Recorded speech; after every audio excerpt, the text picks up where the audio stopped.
എൻ്റെ പേര് ജയപ്രകാശ്. ഇതെൻ്റെ വൈഫ് ദീപിക. ദീപികയ്ക്ക് 3-4 മാസമായിട്ട് വയറുവേദന ഞങ്ങളുടെ പ്രശ്നങ്ങളൊക്കെ ഉണ്ടായിരുന്നു. അങ്ങനെ ഈ മെഡിട്രീന ഹോസ്പിറ്റലിൽ വന്ന് ഡോക്ടർ രവീന്ദ്ര സാറിനെ കണ്ടു.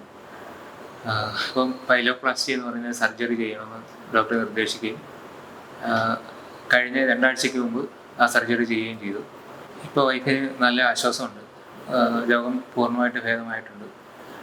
ഹോസ്പിറ്റലിലെ എല്ലാ സ്റ്റാഫുകളും അതുപോലെ പ്രത്യേകിച്ച് രവീന്ദ്ര സാർ വളരെ നല്ല സഹകരണമായിരുന്നു. ഒരിക്കലും മറക്കാൻ ആവാത്ത അനുഭവങ്ങളായിരുന്നു ഈ ഹോസ്പിറ്റലിൽ. രവീന്ദ്ര സാറിനും മെഡിട്രീന ഹോസ്പിറ്റലിലെ എല്ലാ ജീവനക്കാർക്കും സ്റ്റാഫുകൾക്കും ഞങ്ങളുടെ നന്ദി അറിയിക്കും.